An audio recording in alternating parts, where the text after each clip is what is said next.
So I'm just going to get our recording started, and I'm going to share my screen again. So again, welcome everyone. So the webinar is now being recorded. Thank you everyone for joining us. Can everyone see my screen okay? Nick, can I get a thumbs up? Thank you. All right, so Nick and I are the presenters today. I'm going to introduce myself, and then I'm going to let Nick introduce himself. So I am the training coordinator for the Portage Network, where I support the Portage Network of experts, and I'm working towards developing a nationally coordinated research data management training program. I'm currently seconded from the University of Guelph, where I worked in a variety of roles to support digital literacy, information literacy, and e-learning initiatives, most recently as the digital media librarian, where I focused on the creation of a digital learning commons and the establishment of a library media studio. All right, can you hear me, Melanie? Thumbs up? Yep. Wonderful. All right, so my name is Nick Rochlin, and I am the RDM specialist in UBC's Advanced Research Computing team, and I'm working there to create RDM initiatives to support research with advanced research computing needs. In the past little bit, I've gotten really involved with Portage, and I'm currently the co-chair of the Portage Institutional Strategies 101 Working Group, and just as of a couple days ago, I'm now the co-chair of the Training Expert Group, and I also serve on the Further User Experience Training Group. I do have a background in EAL adult education, so there's a bit of teaching education with that. And prior to this, I have a background in business librarianship and that type of research. So as you are well aware, today we are presenting on teaching research data management, RDM, in an online environment. We're going to be talking about best practices and support. So we're going to start off with a little bit of an icebreaker, something that we hope everybody's experienced. Not hope, I guess that's the wrong word. We're sure that everyone has experienced at some point or another. So have you ever had a technology teaching fail? And we're going to share that link in the chat. We're going to be using a tool called idea boards. We're using a variety of tools today to help share sort of some of the experiences that you might be having. In terms of using different tools. So if you want to grab the link for that idea boards, and please feel free to contribute to that. And I'm going to open that up as well.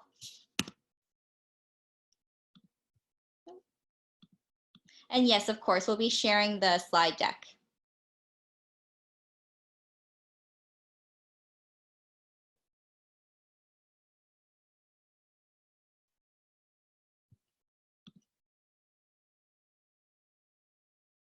So have you ever had a technology teaching fail? So we decided to use idea boards because it's a great way to create an online board where everyone can share things. So it's sort of like sticky notes, but online. So no internet connection. Yes, that has definitely been something I've experienced as well. That can make it pretty challenging when we're often using tools that are online.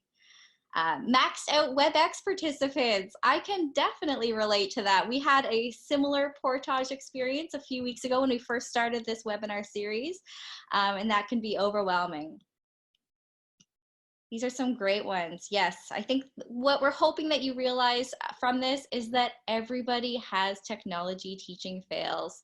And while it can be overwhelming, it certainly is something that everyone experiences. What else do we have here? A glitch in the sound and video. Yes, that can be definitely something that happens. I think we've all seen that happen in the classroom before. Things just don't go as planned that way. Forgotten electrical cord for presenting with your laptop and then it died. That's definitely something that's happened to me as well. Actually, not too long ago on a Zoom meeting, I had to run and grab my cord because I was just about to lose power. So thank you, everyone. This is really great. So not great that we've experienced these fails, but great that we can sort of recognize that it's something that we all go through. And I think that the key thing that we really wanted to take away from this is that it's a shared experience. Technology will fail. It seems inevitable. So it's about how we cope with that. So hopefully today we can talk a little bit about some of the tools that you might consider using.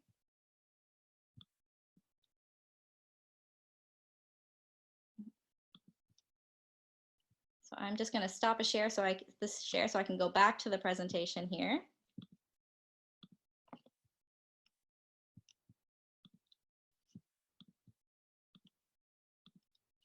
So thank you everyone that contributed to that icebreaker. We hope that that really did help us sort of recognize the shared experience of technology failing.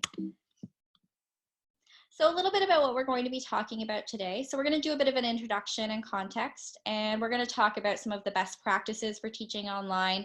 We're also going to go over some challenges and solutions for teaching RDM specifically online, and then we're going to wrap up. All right, so passing off to me. Thank you so much for that, Melanie. Seeing everyone's the slew of horror shows and failures, it really builds up some confidence before I start some live demos here. Um, so when Melanie and I first started talking about this presentation, we had this really broad topic of teaching RDM in an online environment. And we started talking and it's like, wow, like this is a huge topic. How are we gonna do this? How are we gonna scope this? And how can we make it valuable for as many people as possible? And I think to answer that question, we first had to acknowledge that we're really dealing with two distinct elements here. The first being RDM instruction, which in a face-to-face context has a lot of variation to it. You know, you have audiences who are going to have a wide variation of experience with research, with data management, with the discipline that they're operating in. And then you also have a wide variation of topics that can be taught under the guise of RDM. Anything ranging from that 50-minute, what is RDM and why should you care? To a half-day workshop where you're walking through creating a data pipeline and how to plug that information into a DMP.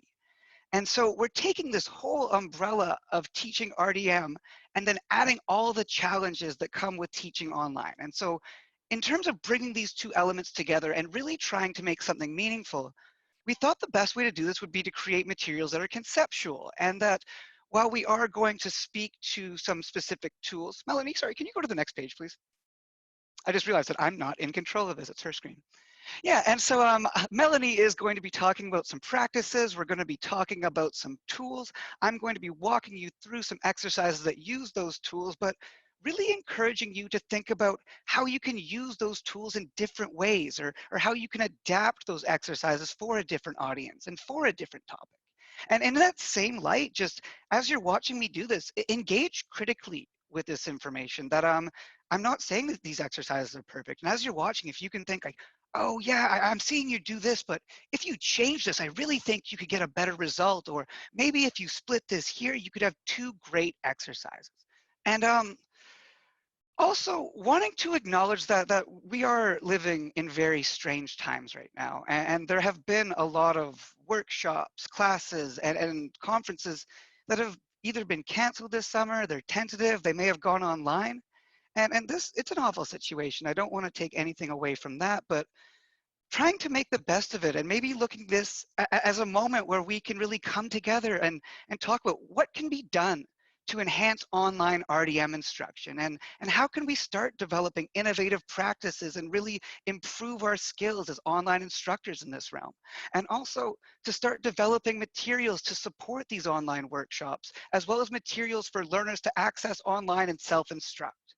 And just to let that snowball roll further down the hill, how can we potentially collaborate and start working together to create these materials and potentially organize webinars and workshops to reach out to researchers in an online arena? And I'm not saying that I have the answer to these questions right now, but I'm really keen to talk about them.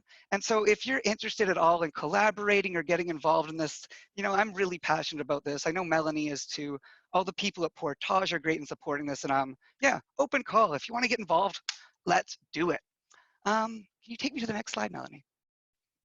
Cool. So before I pass it off to Melanie to talk about some best practices, I did want to talk a bit about engagement because I think in any teaching, engagement really is one of the primary challenges. And like I said, it just gets harder when you move to an online environment. And so when you think about engagement, I really think it's valuable to think of both sides of the coin. That from the learner's perspective, it's really important that they engage with the content and kind of noodle through an idea, hit a couple roadblocks, then, oh, you get that aha moment. And that really, you know, it takes it to that next level. And then you also want the learner to engage with the instructor and feel confident to both ask questions and be asked questions. And in that same light, to engage with other learners in a similar respect and really get that 360 classroom experience. Now, for the instructor, it's really important that we get feedback and questions and that we ensure the content is being understood and that understanding what kind of knowledge learners are bringing to a classroom so you can either address those before you get into a topic that otherwise wouldn't be understood if you hadn't. And this last one, and this is by far the trickiest one, but I think very valuable, is forming relationships with your audience. And I'm not saying you have to be best friends with someone, but really more of like trying to get a repeat customer. That is librarians, as research support workers, I think we're all really familiar with that one-off instruction and wanting to push past that and get iterative engagement with researchers. And just, again, I'm not saying that I have all the answers to this, but as Melanie walks through the best practices, as I walk through the exercise, really consider these elements of engagement, because when I talk about enhancing RDM online instruction, this is what I'm talking about. How can we get better at this and really augment our capacity to do this? And with that said, Melanie, would you mind telling us about some best practices for teaching online RDM? Absolutely. Thanks, Nick. So before we get started with that, I did want to do a quick poll, just finding out how many of you have actually taught online before. So I'm going to launch that poll. You should see the poll on your screen now. So please go ahead and vote.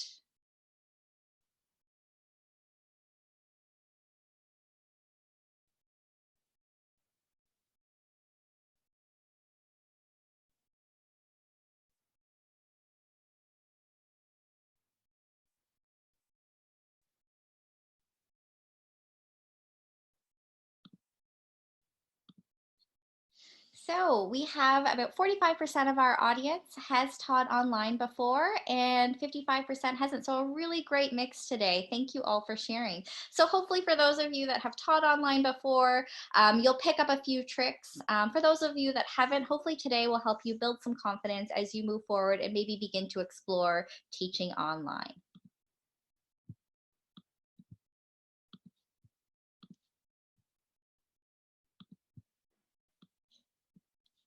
So when we're thinking about developing activities for online learning, I think the process that we go through is quite similar to what we might do in a face-to-face environment. At the beginning, we want to identify our learning objective or think about what our intended learning outcome is going to be. You'll want to know how long you're going to have, and you'll also want to think about how long things will actually take. Things always take longer than you think they will, so you want to be prepared for that. You want to be thinking about how long will it take for students or learners to open up an application, complete activities. How long will it take for you to explain things and answer questions? You'll also want to identify, is it going to be an individual activity? Will you be taking them through collaborative activities, or will it be a combination of the two? You'll also want to know what technology and resources you and the learners will need. This is really important, not only in terms of making sure that it's available in advance to people if necessary, but also thinking about things like, do you need to test for accessibility? Do you need to purchase a license? Whatever might be needed in that way. You're also going to want to think about how you're going to provide feedback to your learners. I think, as Nick was mentioning, the really key to a positive learning experience is that idea of engagement. So thinking about how you're going to provide feedback, how will you assess learning, how will you encourage participation, and how will you have your learners ask you questions. There's many different types of learning activities that you might consider when you're going to teach online, just as you might when you're teaching face-to-face. So you could consider a lecture. You might be providing self-directed activities or creating a discussion environment. Maybe you're providing mentorship through an activity, or you're providing some type of small group work, like small group discussions or a guided design activity or games. Maybe you're working through a case study or creating a collaborative learning experience. Key to this is also thinking about whether your experience will be synchronous or asynchronous. So you're going to have everybody come at the same time, or are they going to be dropping in and out as their schedule allows? When we think about our best practices, there's a few key things that I wanted to highlight today. One of them is be human. And that sounds kind of silly, I realize, but I think that sometimes when we're talking to people online and whatever that might look like, sometimes we can be a little bit direct or pointed. And I know I'm definitely guilty of this. So when we're teaching online, we want to be thinking about how can we make that experience more personal. So I really like this example of, rather than just asking somebody, hey, questions, put them in the Q&A. Just letting people know a little bit more friendly. If you have any questions at all about what you're supposed to be doing for this assignment, remember that I'm here to help. And you can reach out at any time so that I can support your success. Really, those personal touches will hopefully allow you to start building that relationship with your learners, like Nick was talking about. I also recommend that you introduce yourself. So Nick and I at the beginning, we thought it was important that even though we are sharing our faces in the video, we also wanted to provide that little bit of an introduction about ourselves so that you feel like you get to know us a little bit before we get started. I also encourage you to speak enthusiastically. And I know that this sounds kind of funny, but digital really can take some of that warmth out of our voices. So speaking a little bit more enthusiastically than you normally would can really help things come across more positively. Again, we want to be welcoming to our audiences. You're also going to want to organize your content. So the thing about online learning is that you won't always have the same ability to see when someone's getting lost. So you really want to take that extra effort to make sure that your content's organized. Where possible, you're going to want to add in additional reminders or context or instructions because you don't have that benefit of those personal asides. And as we know, when we're working through content, and we probably know from our own personal experiences, as soon as you start to feel discouraged or a little bit irritated, you're less likely to learn in that situation. We also want to think about how we're chunking our content and putting things into manageable pieces. A 3-hour lecture in person versus a 3-hour lecture online are very different things. Not that we should probably be doing either of those in either place. I think we might all struggle with 3 hours of sitting through something, but very, very difficult online. So thinking about how we might chunk that into more manageable pieces. Be accessible. So visual is great, but you want to make sure that it's accessible. So you're going to want to make sure that you're including things like alt text. You also want to remember that people have different abilities and not everyone discloses. So that's a really important thing to keep in mind as you're creating materials. You're going to want to think also about processing time. So when we put something on the screen, we want to make sure that we're providing people enough time to think about that and do what they need to do with it. And that might mean a little bit more awkward pauses than we would like. But it's really important that we just sort of take that time, count to 5, let things breathe a little bit there. You're also going to want to consider how you can make your materials available after, and of course, always, as I mentioned, thinking about accessibility. It's so much easier if we think about accessibility from the beginning rather than as an afterthought. I also encourage you to think about how you might provide other follow-up learning options. So things like additional readings or examples, resources, or videos. Providing those additional opportunities for learning to take place will really hopefully help your learners clarify things that they're learning along the way. Also, keeping in mind different learning preferences. Some people will learn something better from reading a block of text versus maybe seeing a flow chart that's more visual or watching a video. There's lots of different ways for us to learn content, and keeping that in mind as we're creating our educational resources is important. You want to provide opportunities to engage and make the learning active. So mixing up your lecture with activities. Consider an icebreaker to get things going. You'll also want to think about really what you want the learner to learn. I think that this is something that I feel like often gets lost. We get so nervous or overwhelmed by the idea of learning online that we forget that the technology, it's just a tool. It's one of the resources that we have in our toolkit, but we really want to be always going back to what's the goal of this learning. And sometimes the technology isn't necessarily going to help you do that in a different way that's going to be better. So making sure that you're being very selective about what tools you're using and that they're actually helping you improve the learning experience. Sometimes something being cool or new or exciting doesn't mean that it's going to perform better in that situation. You're also going to want to establish the norms. So what are your expectations about how people will be able to interact in your online environment? How do you expect them to behave? How should people ask questions? If they have a comment to make, where should they make that? Making that clear from the beginning will hopefully allow for a smoother learning experience for everyone. And something I think Nick and I are both really passionate about is committing to continuous improvement. You want to learn from your experiences and make changes. I think the key to a successful online learning experience is that you have to sort of adjust along the way and make changes as necessary. Things will not be perfect. There will be mistakes. Technology will fail, as we all know.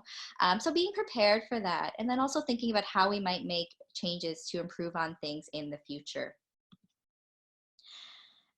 So a few tools that I wanted to highlight today. And again, the presentation will be made available, so you'll be able to explore these. So we wanted to highlight a few brainstorming and whiteboard tools. So we used idea boards at the beginning today. We're also going to check out Padlet later. And of course, I'm sure most of you are familiar with using Google Drive for this as well. So some ideas that you might consider. You might try mind mapping ideas or sharing and curating resources. You might consider asking a question and then having them post the response on the tool. One idea that I really like is providing headings for what they know, what they want to know, and what they learned, and to get feedback through it. I think that that could work really well in terms of having people engage in a brainstorming tool. We also encourage you to look at tools for shared documents and discussions. Of course, I'm sure that many of you have an LMS, your learning management system, available to you. So you might have Brightspace or Canvas or Moodle, a lot of different tools, but they all basically do the same thing. We've got Skype and Google Hangouts and Zoom and Microsoft Teams. We also have shared Google Drive folders, Google Classroom if it's available for your school. And one that I've been recently exploring is called Floop. So just another option available for you. I think Floop is kind of cool. It's a way that learners can provide screenshots on their work, and then you can engage with that. But these tools provide us ways that we can share resources for activities. We can share documents and have people comment and mark them up. You could also break people into groups and have them complete activity worksheets that you've created ahead of time.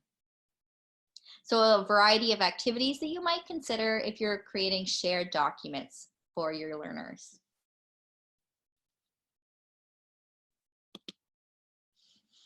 There are also a number of tools available for polling and surveys. So a few of the popular ones include Mentimeter and Google Forms and Poll Everywhere. You can also make a bit more of a game out of it by using Kahoot.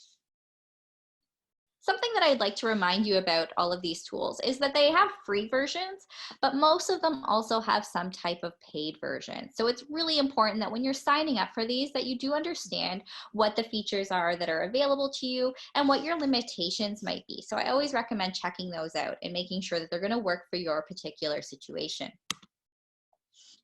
So some of the activities you might consider using polling tools. You might ask a fun question to do an icebreaker. You might determine their prior knowledge or find out their expectations at the beginning of the session. These tools also work well in terms of creating knowledge testing tools, or if you want to check people's understanding to make sure that they're on the right track. You can also try something, if you're feeling extra adventurous, you could create a choose your own adventure teaching experience. So you could have pre-prepared lessons and then have learners vote on what they would like to learn about and then pursue that lesson at that point. You could provide scenarios, one-word responses. So some of the tools provide that opportunity to have like a Wordle style view for presenting, which is nice if you want to see a summary of experiences. You can run a Q&A session, you can check their tech experience, how comfortable are they using tool A or B, and create challenges and make it a game. So hopefully that demonstrates a variety of activities that you might consider if you're using some of the polling tools available. Some general tips that I wanted to share just from the experience that Nick and I have with providing some online teaching. We always recommend that you test your activities in a browser that you don't normally use to make sure all your links work. I think that we've all experienced that. We've shared a Google Doc, but we haven't changed the permissions properly, and somebody has to ask for the permission to use it. So by testing all of your links in a browser that you don't normally use where you're not signed in, this will allow you to check those links and make sure that everyone will be able to use them. Just a quick check, but it can save you a lot of troubleshooting later. Also, know your own comfort level. I think that there's so many tech tools out there, and you definitely don't need to try all of them. Pick ones that suit your own comfort level, but also suit the teaching that you want to do. Also consider the technology comfort level of your learners. And it might not be the same for all of them, but sometimes if you've been teaching a while or you already know your audience very well, you might already have an idea of what their tech experience is like and how comfortable they might be using different tools. You're also going to want to think about how many people are in your audience. So how we present online experiences for large groups versus small groups can be very different depending on what tools we're going to use and what types of results we're looking for. Always give longer than you think. I think that there's always troubleshooting to do along the way, and these types of things always take longer than we think they will. So I always recommend whatever activity that you're creating, always allow an extra couple of minutes than you might have thought you would need, for example, if you were doing that in person. Expect to troubleshoot. I know that this can feel overwhelming, but technology, things go wrong, and people are working on different devices, different operating systems, different browsers. Often things go wrong, and we have to troubleshoot to help them out along the way. As I mentioned earlier, understanding the free versus paid features so that we know where our limitations are using different tools, and knowing the features that are available. So something kind of funny that's a little bit of a pet peeve, I guess, for me is breakout rooms are only available in your Zoom room, not in Zoom webinars, which just seems so silly to me. But knowing those features, if those are things that we want to use in our teaching, are really important. We started a little bit of a list of existing training resources that could be adapted for online learning. We're going to share a link in the chat to an editable Google document where you can add training resources that you'd like to share with everyone else.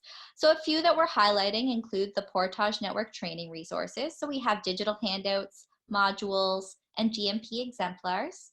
You'll also find the link to Mantra and the UK Data Service data management training resources. So these are just a few to get you started, but we do encourage people to add to that list. We know that there's lots of great resources out there, understanding that many are under a Creative Commons license, which means there's lots of opportunities for people to adapt and really personalize those for their learners.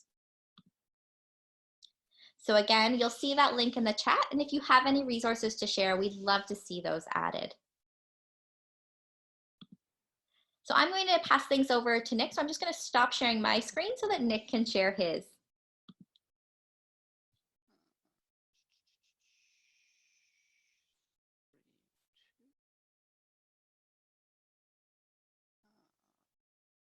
All right, can everyone see that? Melanie, awesome. Okay, so let me get down. Obviously, the transition periods, live demos. This is I'm feeling very vulnerable right now, but critically look at this and see what I'm doing right, what I'm doing wrong, and what you could change. All right, so what I'm going to do here is that I've created 3 exercises that I'm going to walk you through.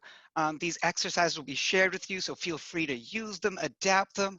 And the way that these exercises have been set up is that I've identified a few choice examples of challenges that you might have with engagement, and then used a tool as well as an exercise designed to tackle those challenges.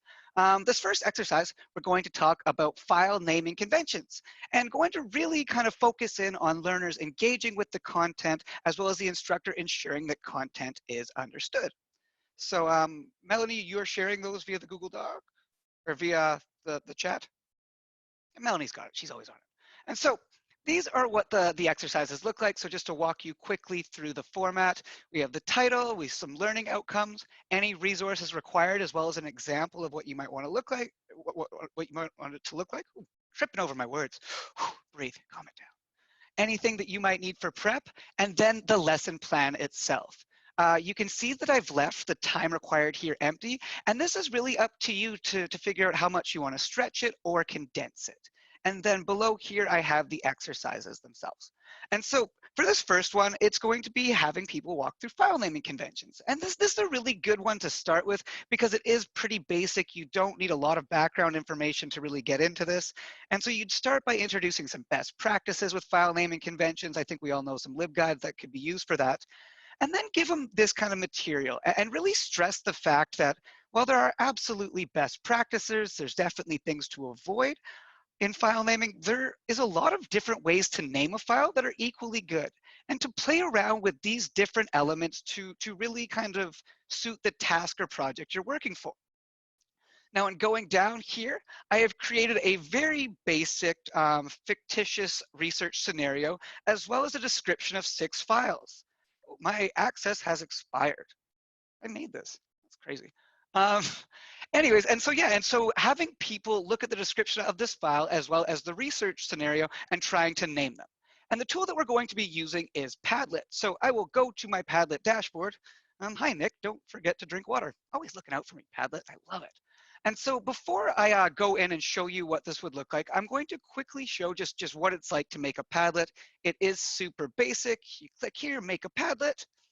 And it gives you a bunch of different options for the type of page you'd like to make. I encourage you to comb around, but for this one, I'm going to choose Canvas because it does allow you to resize the posts. And in doing a file naming exercises where words are connected via underscores and they don't naturally divide by line, I think this is the best one.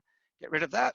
And so you can here, you got the title, you can change that, description, wallpaper, you can change all the settings, and then some posting details. So if you want the author of a post to get credit, you can have that. You can have people comment, or you can also do reactions. And these can be really fun to play around with. That you can have people like them, posts, vote, upvote, downvote, give stars, and grade.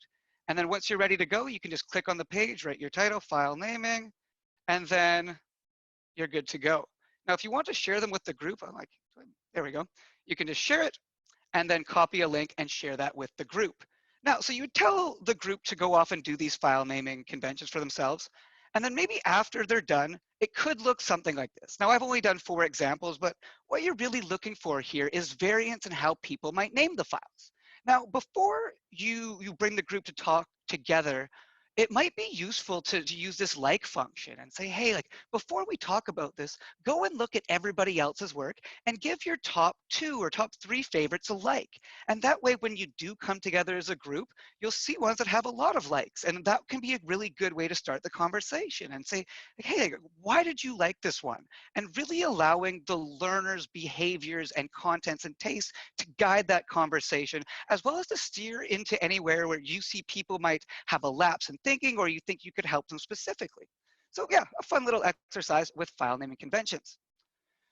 I'm going to jump back into the presentation. Full screen. All right, so the next one, I'm going to talk about finding data. And the challenges with this one are going to be learners engaging with the instructor and instructor getting feedback and questions. And I'm going to use the tool Poll Anywhere. I do want to just take a quick aside and say, I'm just mentioning 2 challenges for each of these exercises, and I realize it's quite contrived. Every challenge with engagement will apply to every exercise, but I'm really just showing you how you can think about certain ones and try to leverage it with an exercise design. So jumping out of this, finding data, oh, nice. All right, so we have the exercise again, learning outcomes, resources, any prep. Now for this one, it's going to be having people searching for data in a data repository. And all the information you need to prep for this, so talking about, a potential obligation to deposit your research data after a project, potentially as obligated by the tri-agency policy, and then really talking about the quality of data that you put into a repository and really underlining the fact that, not all data is designed the same and wanting to really promote the quality of really reusable and data that is as fair as possible. And so the way that you can do this, that you could use a specific repository, be that an institutional repository, further a discipline-specific one, or if you wanted to expand this design, you could use the Registry of Research Data Repositories and have them search for a repository as well.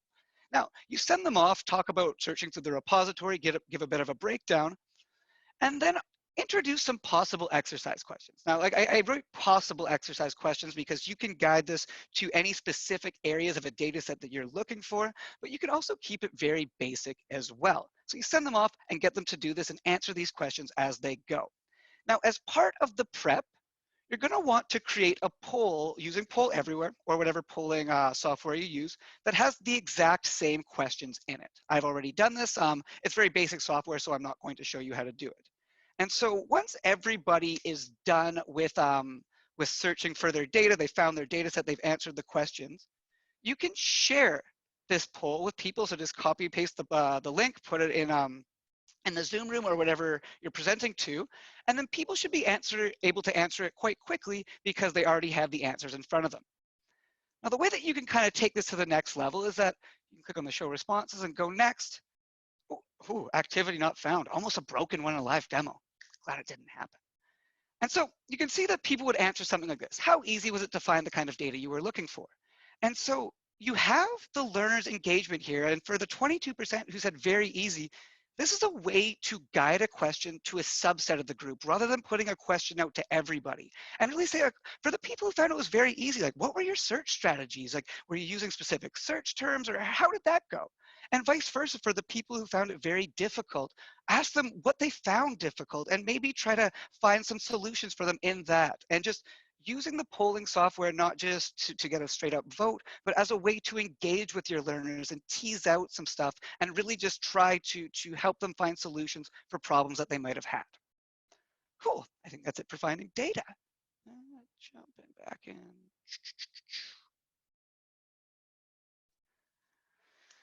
All right, exercise 3, intro to DMPs. Oh, I love when things rhyme.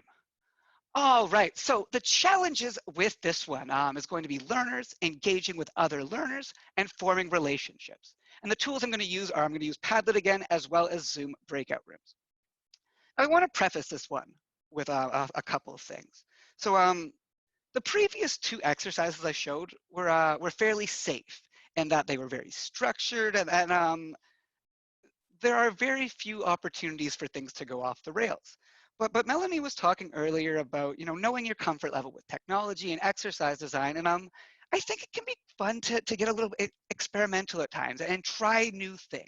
And that's really what this is. So this is trying new things, and just the challenge is like having people engage with other people, aiming to form relationships. There's elements of that are beyond your control. And so just acknowledging that things can go off the rails, but when they do, being able to still steer it into a productive realm.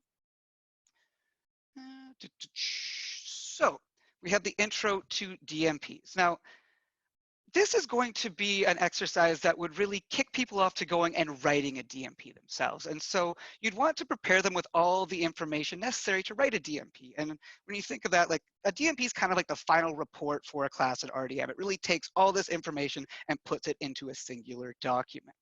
And so you can see I got a bunch of resources required, some example Padlet shelves, I'll get into that, as well as some prep. Now, I said that this utilizes Zoom breakout rooms, and this is something that I can't demo just because of the webinar format that Melanie was mentioning.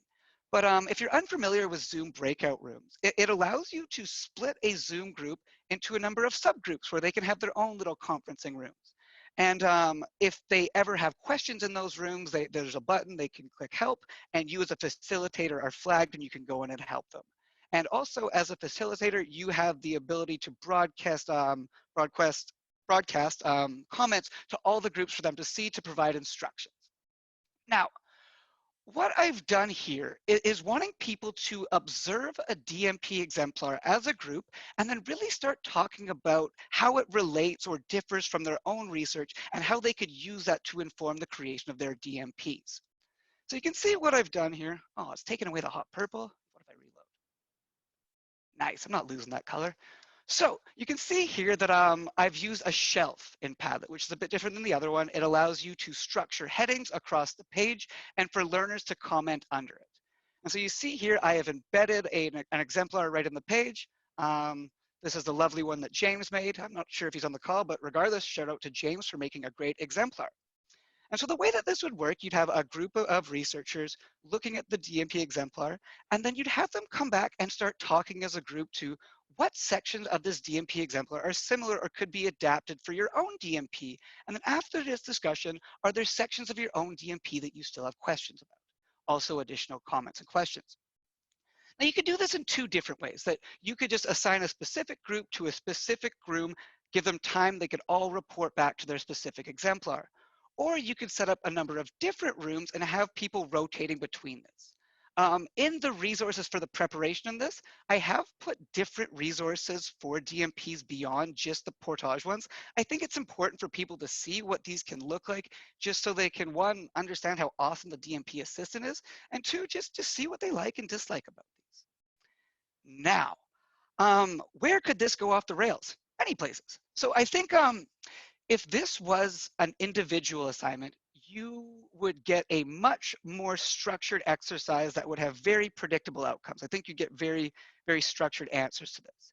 And so why did I put this as a group exercise? That when I talked about these workshops and conferences being canceled, that when you talk about a conference, like one of the best parts of a conference, obviously the instruction and the talk, but it's the conversations you have around that, right? And when you go into an online arena, that really is something that's lost.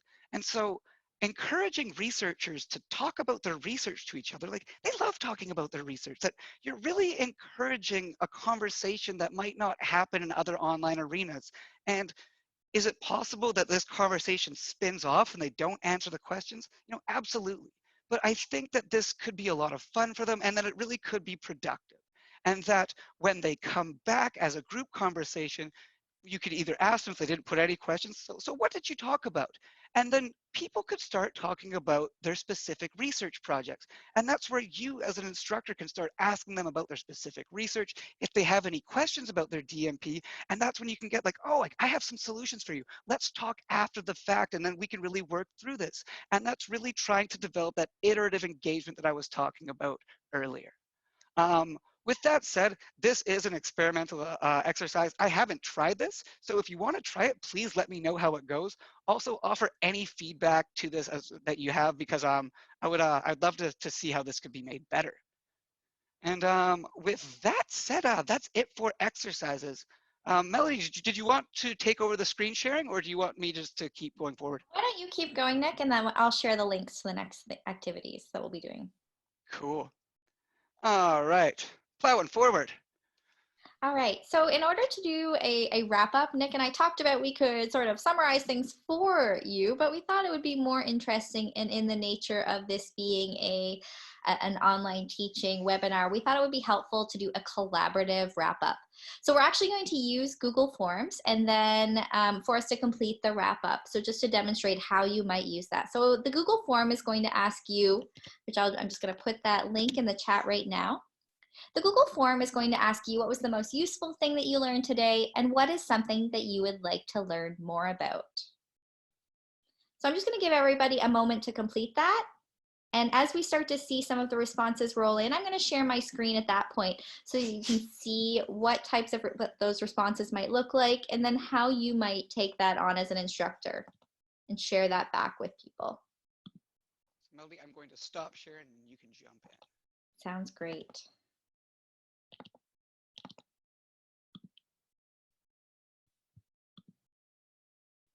So we're just going to wait a moment for any responses to come in. Oh, we've got some there.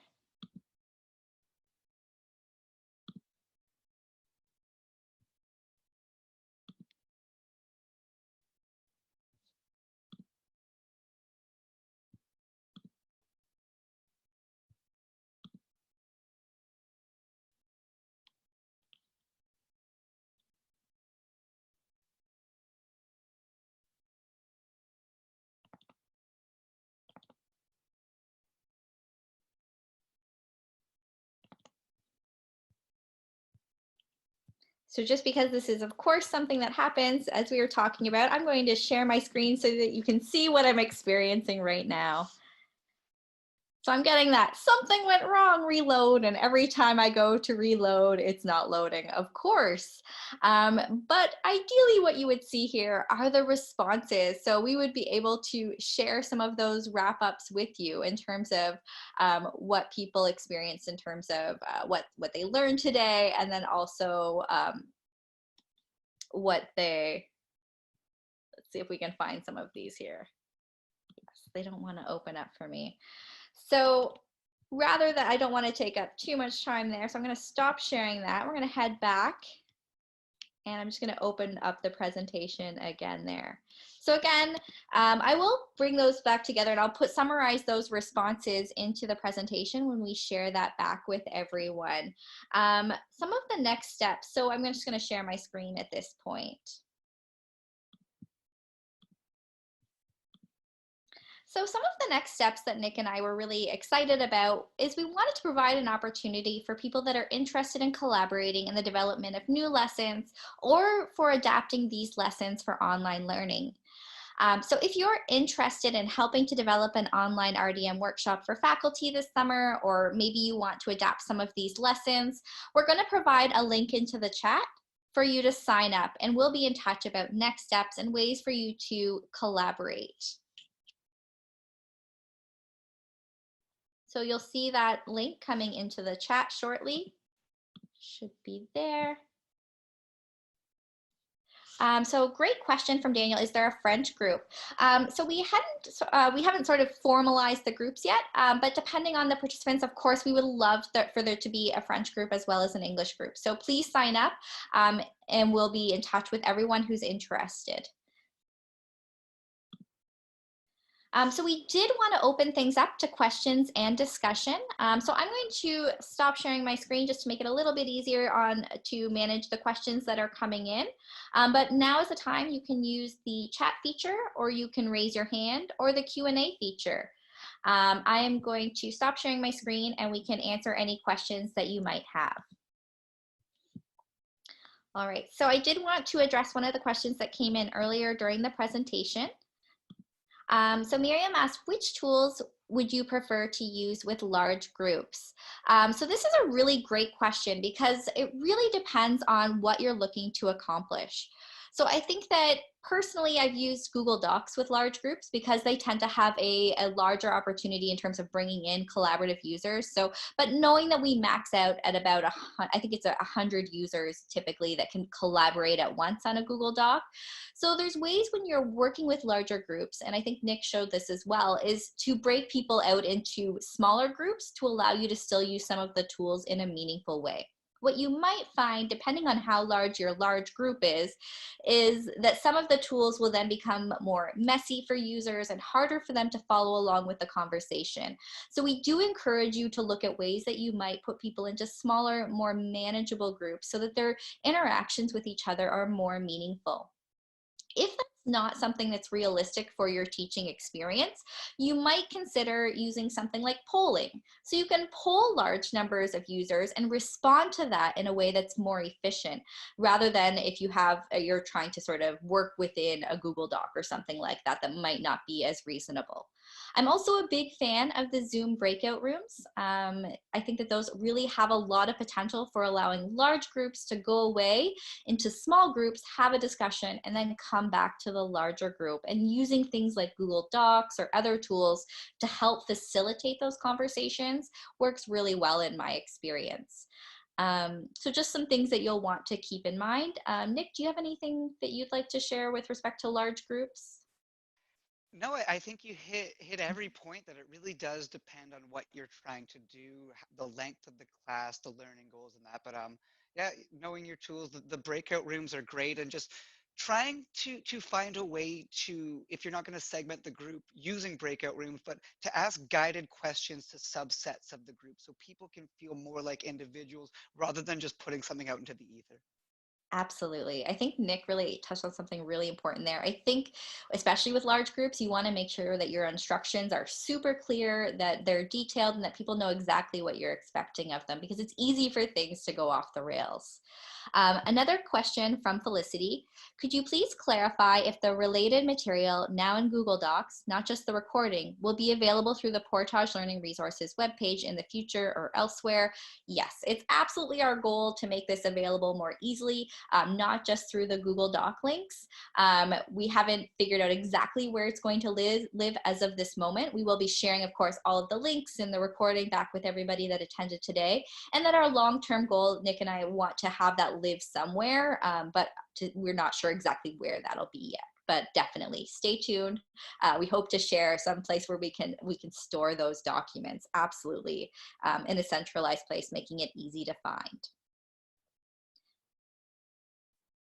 So Chris Landry is asking, was the idea boards exercise used a paid version or free? It was free. I was really excited to find idea boards. I think I've been sort of struggling to find a sticky note style app that sort of works really well. And I was pretty happy with the free version. I'd say visually, it's maybe not the prettiest or most modern looking, but it does the trick, and it's free, which to me is great.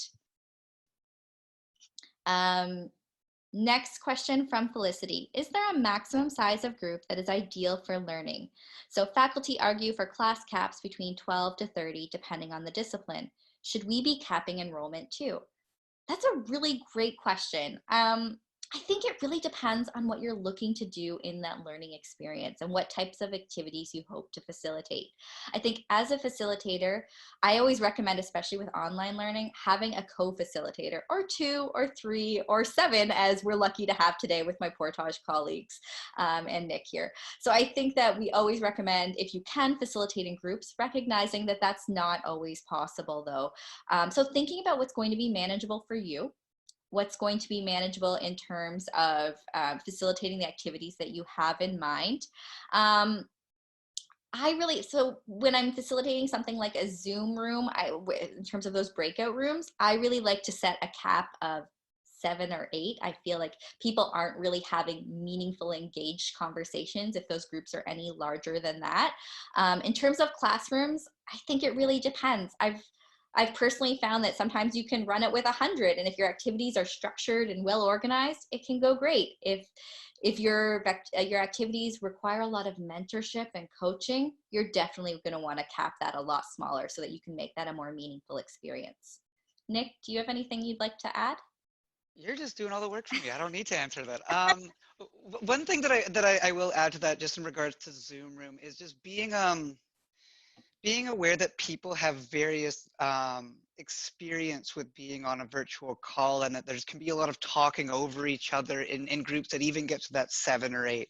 And so if you really want to facilitate conversations that are happening, the smaller generally is the better. And don't be afraid of having a lot of groups. And just obviously you can structure the reporting that in different ways, but just understanding that this is new to a lot of people, even though that we might be used to this software. So the next question is from Kevin. Is a well-written RDM web tutorial just as effective as a Zoom workshop? That's a great question. Nick, I'm going to, as the RDM expert, I'm going to hand that one over to you. It really depends on people's learning styles. You know, some people are really good self-directed learners that they don't need to be spoken to. They don't need that probing question. They're really good with Googling any questions that they might have. And then some people really like the classroom experience and the face-to-face engagement, or at least being able to ask a question. And so I absolutely think creating online materials for people to self-instruct, there's huge value in that. But it doesn't substitute for a class, but it can definitely be used in a way for an instructor to provide that as a resource, or for it to guide those face-to-face interactions. But it really depends on learners, and there's so much variation in that they really do kind of occupy 2 different spaces that are equally valuable. Thanks, Nick. So a couple more questions in our Q&A. I'm recognizing that we are at 1:58 Eastern time, so that we have about 2 minutes left. Nick and I are both, I'm assuming Nick is, I'm happy, and Nick I'm sure is happy too, to stay on the call, and we'll continue to answer the questions that are remaining. If you have to drop off the call now, we understand, absolutely. We thank you so much for attending. We will be sending out a recording as well as a survey after the webinar, so we encourage you to fill that out and provide us with any relevant feedback. Please also leave any comments in the chat. We will review those too. I'm just going to go and take a look at the next question in our Q&A right now. So a question from Chloe. Based on your experience, are there any ways to encourage people to turn on their audio and ask questions or comment verbally? So this is really great. I think, yeah, often we want to hear people's voices. We want them to be engaged in the conversation. I guess it's really about sort of creating an environment where people feel comfortable. I think that that's part of it. And then also really sort of being explicit in asking for that, saying, please raise your hand. I'm going to unmute you and ask you to contribute. But you also want to, of course, always be mindful of people's comfort levels and what their expectations are of that experience. Some people, when they enter a webinar or online experience, are looking for a more passive experience. So when you start asking them to engage, I think that speaks to that expectations. So you'll always want to set up those expectations at the beginning, that in the learning environment that you're looking to create, you want people to talk. It's not a passive experience, and you want them to be engaged and turn on their audio and speak to the people in the room with them, the online room. Nick, do you have anything to share about encouraging people? It really depends on the learner group, but one thing that I always do is, and Melanie, you touched on in the be human part, point out your own flaws and point out that you're not perfect, and that, like I am very much a student of learning to instruct, and just if something isn't working, call attention to it and change it. Don't be afraid to acknowledge if something needs to be changed, because people I think are really respectful of that, and seeing, flaws in people and not just portraying yourself as this expert who does know everything.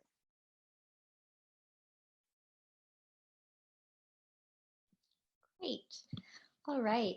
So I'm just looking through the chat to make sure that we haven't missed any other questions. If there are any, if there's things that you're still wondering about, feel free to pop those into the chat. We'll stick around for a few more minutes in case there's any other questions that are coming through.